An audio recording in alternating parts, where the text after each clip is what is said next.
बच्चों, आज मैं आप लोगों का मेंसुरेशन का 3D शेप का फॉर्मूला किस प्रकार से याद रखना है कंसेप्ट के साथ, उसके बारे में मैं बताने जा रहा हूं। कंसेप्ट के साथ अगर आपकी फॉर्मूला याद हो गई, आपकी माइंड में सेट हो जाएगी। अगर आपकी माइंड में सेट हो जाएगी तो वो तुम जिंदगी भर नहीं भूल पाओगे। ऐसे देखो, मेंसुरेशन का नाम सुनते ही ज्यादातर बच्चे तो घबरा जाते हैं, लेकिन आप लोगों को घबराने की जरूरत नहीं है, क्योंकि आप लोगों ने भारती सर के फ्री क्लासेस के साथ जुड़ चुके हो। तो चलो, 3 डायमेंशनल शेप क्या होती है पहले ये जान लेना बहुत जरूरी है। 3 डायमेंशनल शेप वो होती है जिसमें 3 डायमेंशन होती है। तो 3 डायमेंशन क्या होती है? जनरली लंबाई होती है, चौड़ाई होती है और ऊंचाई होती है। देखो, एक पिक्चर दिखा करके, एक ऑब्जेक्ट दिखा करके आपको समझा देता हूं। ये देख लो, ये क्या है? ये क्यूबाइड का शेप है। देखो, यहाँ फिट हो जाता है लगभग। तो क्यूबाइड का शेप ही है ये। इसमें क्या, यहां से यहां तक लेंथ है इसकी, यहां से यहां तक इसकी ब्रीथ है, और ये जो मोटाई है ना, यही इसकी हाइट है। ठीक, तो 3 डायमेंशनल शेप में आपको जनरली निकालने क्या बोलेगा? CSA, TSA और वॉल्यूम और डायगोनल। ठीक, कभी कभी डायगोनल निकालना। तो इसमें CSA क्या होती है? Curve surface area. ये देखो, ये जो कर्व एरिया है ना, ऐसे ऐसे घुमा हुआ मुड़ा, इसी को बोलते हैं कर्व सरफेस एरिया। इसी को निकालना होता है। दूसरा होता है TSA, टोटल सरफेस एरिया। अगर कर्व सरफेस एरिया में ये एरिया और ये एरिया को हम ऐड कर दें तो हो जाएगा टोटल सरफेस एरिया। अब वॉल्यूम क्या होती है? किसी ऑब्जेक्ट की होल्डिंग कैपेसिटी होती है, यानी यही जो है ना, इसमें कितना सामान अंदर में आ सकता है, तो उसी को तो बोलते हैं वॉल्यूम। तो चलो, अब डायगोनल क्या होता है? ये देखो, यहां से यहां तक इसकी क्या है? लेंथ है। यहां से यहां तक ब्रीथ है, और ये इसकी क्या है? मोटाई है, हाइट जो है। अब डायगोनल यहां से यहां तक जो डायगोनल जो होती है ना, ये तो रेक्टेंगल की होती है, लेकिन इसमें है क्यूबाइड। तो यहां से लेकर के यहां तक जो होती है ना लेंथ, यहां इसका ये साइड लेना है, इसका ये साइड लेना है, वही डायगोनल होती है। तो ये 4 चीज होती है। तो हम पहले ले लेते हैं क्यूबाइड। ये क्यूबाइड है।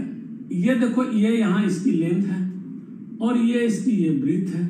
अब देखने से पता चल रहा है, जितना ये है उतना ही ये है, जितना ये है उतना ही ये है। ये क्यूबाइड की प्रॉपर्टी होती है। आमने सामने की सरफेस एरिया बराबर होती है, यानी इसका सरफेस एरिया इसका सरफेस एरिया बराबर होगा, इसका सरफेस एरिया इसका सरफेस एरिया बराबर होगा। जब ये दोनों बराबर हो गया तो ये इसका सरफेस एरिया इसके नीचे वाला का भी सरफेस एरिया बराबर होगी। तो हम सबसे पहले कर्व सरफेस एरिया लेते हैं। कर्व सरफेस, अब इसको देखने से पता चलता है, ये जितना एरिया ये है उतना ही एरिया ये है, जितना ये है उतना ये ही, मतलब क्या, दो साइड का एरिया बराबर है। तो चलो, इसलिए हम यहाँ 2 ले लेते हैं। अब यहां से यहां तक ये L है और इसकी हाइट लेना है, मोटाई।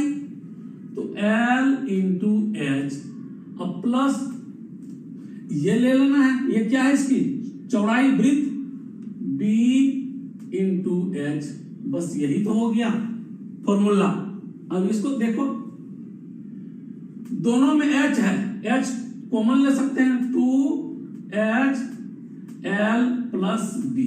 बस ये याद रखो, ये याद रखो, बातें की है। ठीक, अब चलते हैं TSA।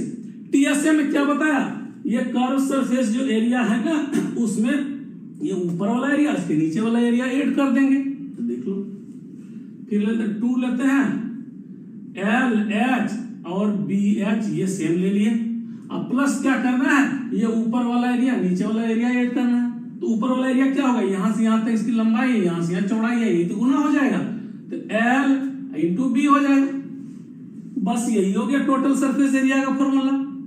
अब वॉल्यूम सबसे आसान काम है, तीनों डायमेंशन का सिर्फ मल्टीप्लाई कर देना है।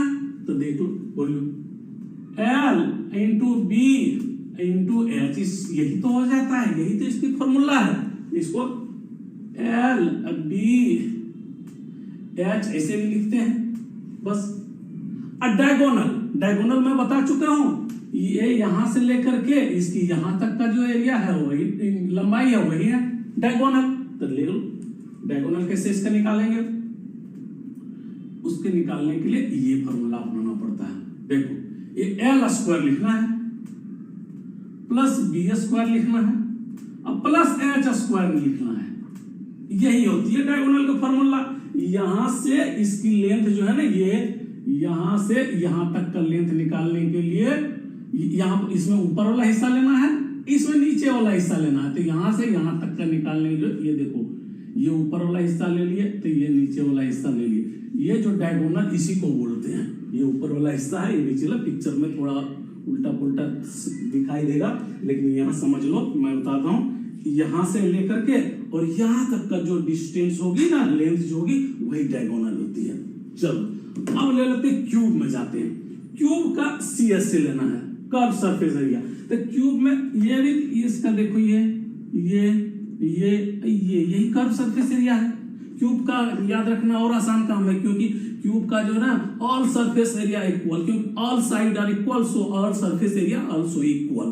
तो इसमें 4 गो सरफेस एरिया है, देखो कर्व सरफेस एरिया 4, तो 4 से ले ले।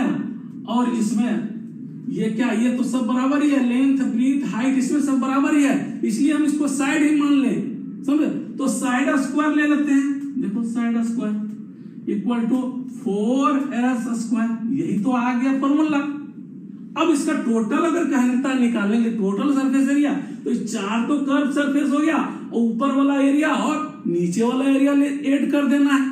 तो 4 2 6 हो जाएगा, 6 इंटू s स्क्वायर बराबर 6s स्क्वायर, यही तो हो गया। अब हम वॉल्यूम ले लेते हैं। वॉल्यूम तो निकालना एकदम आसान काम है, मैं पहले बता चुका हूं।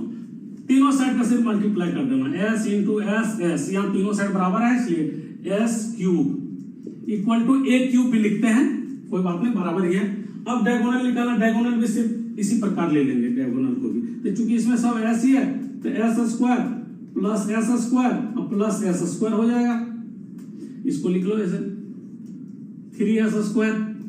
अब इसको s को बाहर कर लेंगे, s स्क्वायर है तो s बाहर हो जाएगा, तो √3s हो जाएगा, या फिर √3a लिख सकते हो, दोनों बराबर है। a लो s लो, कोई अंतर नहीं है। तो देखा कितनी कंसेप्ट के साथ मैंने आप लोगों को 3 डायमेंशनल शेप का फॉर्मूला बताया, जिससे आप कभी नहीं भूल पाओगे। अगर मेरी वीडियो आप लोगों को अच्छा लगा तो उसको लाइक करो, शेयर करो, सब्सक्राइब करो, कमेंट करो।